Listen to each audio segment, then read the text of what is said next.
it would also be impossible for someone like darn it, I can't think who was Taft. Well, Taft was a 330-pound president, I believe. Right. He got stuck in the bathtub.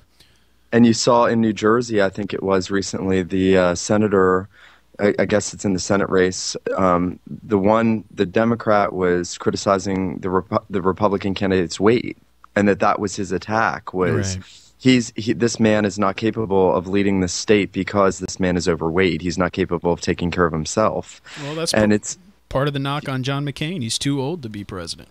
Yeah, that was the big thing. I wonder, and Dr. Trueman, tell me if you agree, that we have more information and more knowledge ready at hand in our generation. It seems to me that, I mean, there is a wealth of resources, and yet, like you said, we lack this substance. Even on the radio, you think about the talk shows and just the nonsense that people talk about and how biblically illiterate people are, and really how politically illiterate, whatever view people take politically. People don't know what capitalism is. They don't know what socialism is. They don't know what political and religious philosophies are. Do you think that's partially because we live in this television age? Even though we have all this stuff around us, we're taught not to use it, not to work hard, not to labor to learn? Partially. I think also that just the sheer quantity of you use the word knowledge. I'm not sure that it's knowledge so much as information. Right. There is just this vast sea of stuff out there, and I think what one will see, hopefully, in coming years relative to, say, the internet is a hierarchy developing. I mean, we now know when the printing presses are firing on all cylinders in the Reformation, there's good stuff and there's a lot of garbage coming out. And over time, it became clear what the good stuff was and what the garbage was. A hierarchy developed. I think what we need to see on the internet is the development of an understanding of a hierarchy, that some web pages are reputable and reliable. Other blogs, it's just, some loony in Montana's decided to set up his own web page and claim to be an expert on everything and anything. You can email Dr. Trueman if you happen to be from Montana. And a loony on running a blog. I do think we have a handful of listeners from Montana. It's just the first state that came to mind. I don't want to cast a well, I don't know if that does anything. I think that might actually be even worse, because you say you didn't even have to think about it to consider Montana. Anyway, continue. Sorry. But even now, I'm aware there are some web pages I can go to, and I know what the bias is, and I know what the agenda that's playing out is, but I also know that what I'm going to get there is reliable stuff refracted through a certain lens. Right. That the people there have, they've achieved things in this field, and therefore they speak with a certain amount of authority on it. It's always fairly amusing reading something by a guy who hasn't even yet got an MDiv lecturing somebody else on, the minutiae of biblical Hebrew or something. You're thinking, well, if you were that good, how come you haven't got your MDiv yet?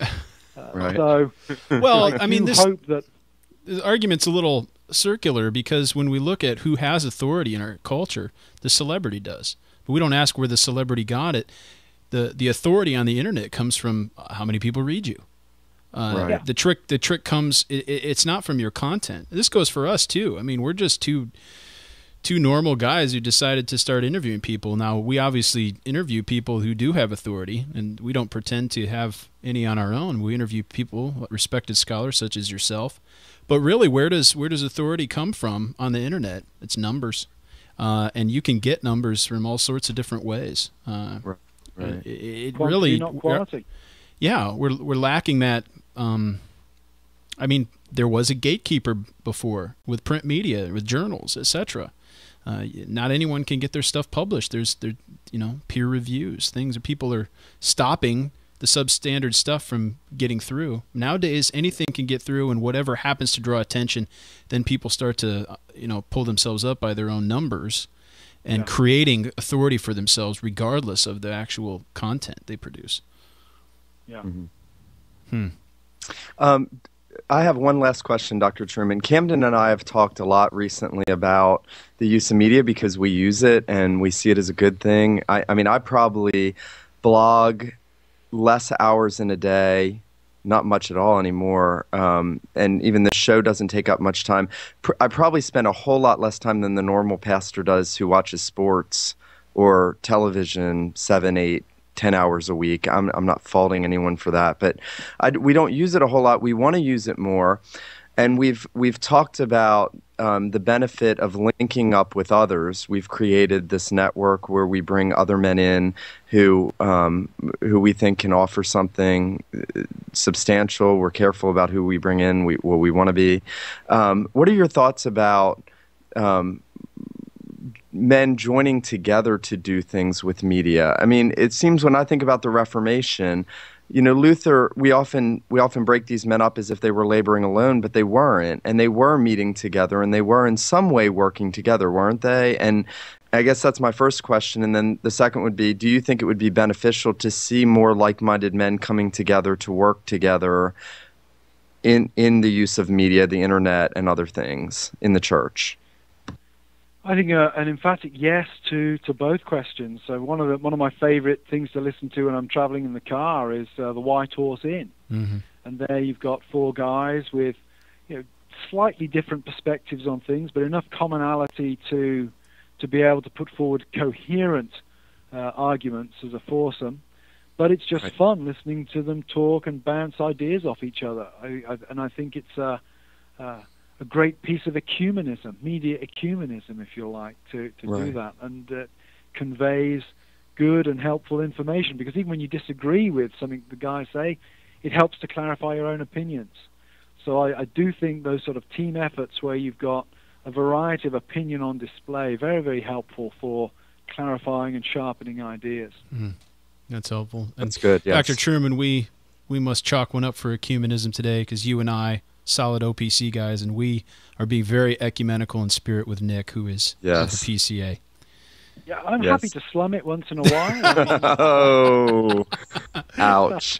Well, all you PCA guys, you should know Dr. Trueman does nothing but rip on the OPC in class. But so we get our share of it from one of our own. Yeah, can I just say, not in any way that would get me into trouble. No, it's all in good fun. Nothing obscene. Nothing like the posters of the internet or the posters of the Reformation. Nothing like that.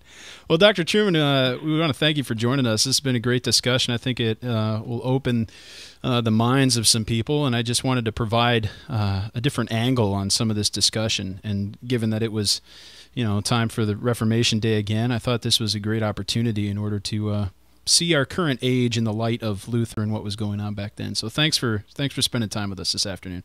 Well, thanks very much. It's been an honor and a pleasure. Well, I want to let everyone know about Dr. Trueman's books you can pick up. I'll just list a few of them.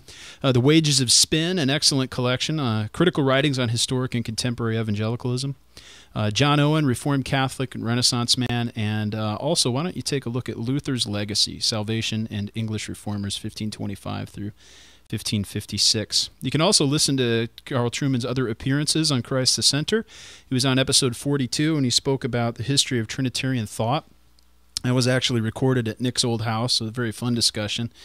And also episode 54 with Greg Beale on the erosion of inerrancy and evangelicalism. So take a look at those, or I should say take a listen to those two episodes. You can visit Nick at feedingonchrist.com, and you can check out everything that we're doing, including audio versions of Calvin's Institutes.